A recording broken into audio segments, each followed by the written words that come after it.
entendu, et il y en a encore ce matin. On commence par l'homme de Mukwege, n'est-ce pas?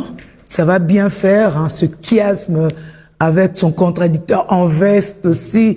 Bonjour, Boulama, ça va bien? Balama, oui, Madame Julie, ça faisait longtemps que je n'ai pas participé à ce beau plateau intelligent de Biwan.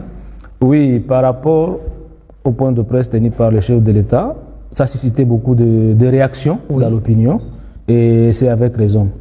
Et vous voyez, la marche que l'UDPS a organisée la fois passée, soutien à l'administration Trump, sanctions américaines contre l'ancien président de la République.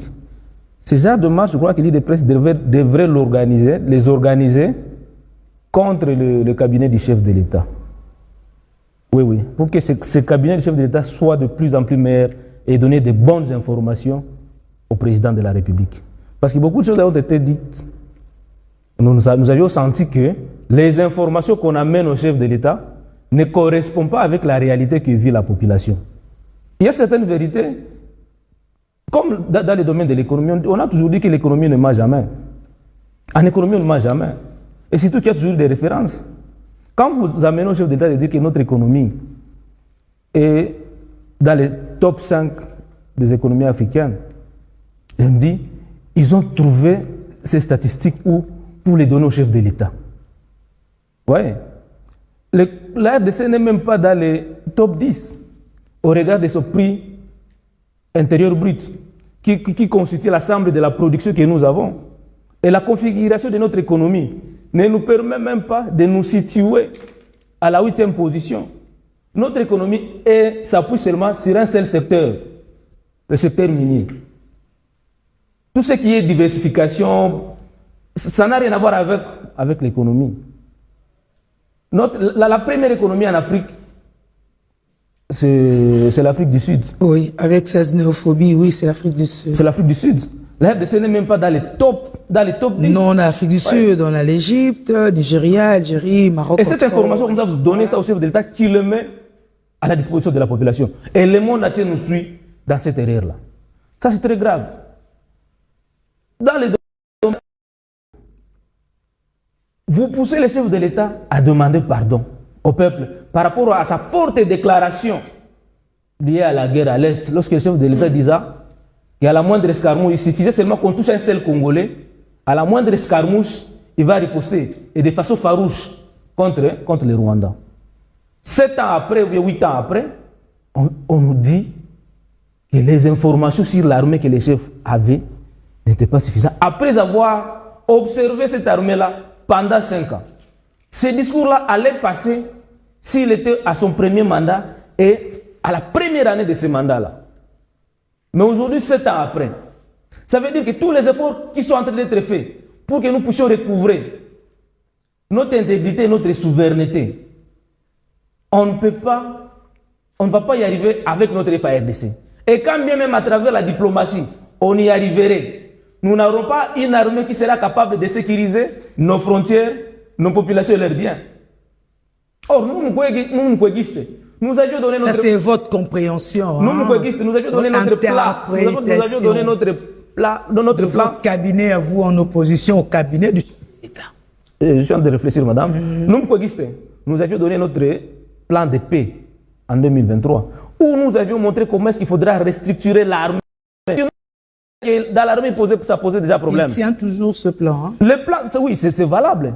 Parce que nous avions proposé à ce que nous puissions recruter des Congolais. Pas n'importe qui. Pas tous ceux qui ont échoué dans la vie, dans les différents secteurs de la vie. Les Congolais qui ont la passion de servir la nation. Et qui ont, parmi les meilleurs même des Congolais, venant ici de 145 territoires du Congo. Donc, il y en a mais quand on échoue dans la vie, on a quel âge? On n'a pas l'âge d'aller dans l'armée quand même. Hein? On échoue dans la vie. Il y a des jeunes de 30 ans, de 20 ans, qui ont essayé partout et qui ont échoué. Nous les voyons au Congo. Et ce sont ces gens-là à 20 ans, ils ont déjà échoué. Ouais. Aujourd'hui, l'armée ne constitue pas un luxe. Oh, normalement, ça devrait être... Moi, je me rappelle quand on grandissait, quand même l'armée de Mobutu était déjà défaillante, il suffisait seulement de voir un militaire passer. On les suivait parce qu'il inspirait. On les suivait derrière en train de marcher. Ouais, ce sont les problèmes.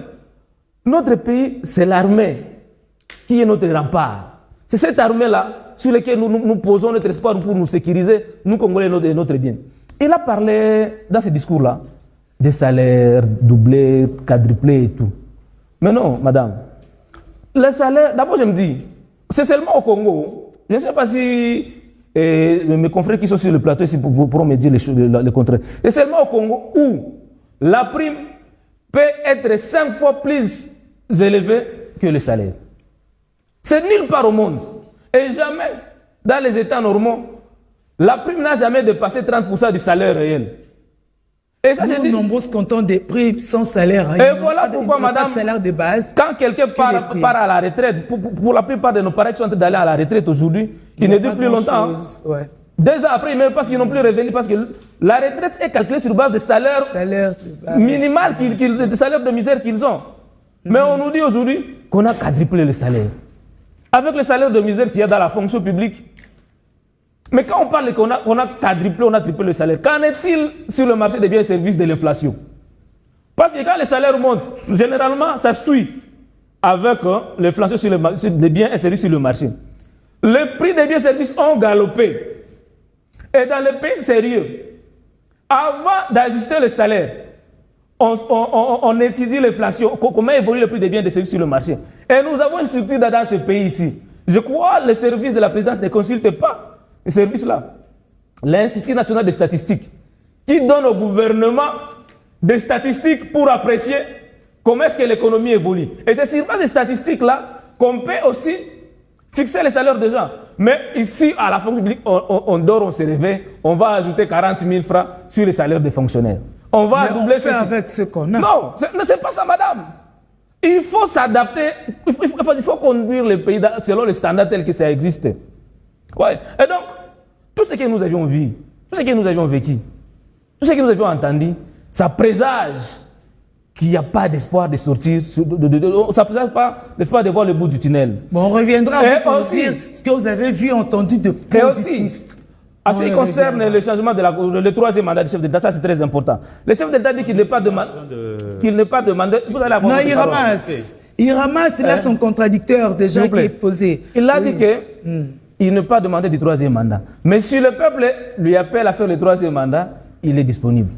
Non, vous comprenez déjà tout ce qui se passe sur le plateau de télévision à Kinshasa, que l'objectif de tout ce qu'on est en train de chercher, ce n'est pas pour améliorer le bien-être des Congolais, mais pour faire sauter les verrous qu'il y a à l'article 220. C'est ce que nous faisons sur nos plateaux de télé. Voilà, c'est ça le problème. Or, le peuple qui souffre, qui n'a pas l'eau, qui n'a pas l'électricité, qui n'a pas tout le nécessaire pour sa survie, ne voudra pas voir le même gouvernement revenir après les 2 mandats. Je serais au regret de vous dire que nous sommes allés vers le peuple, apparemment le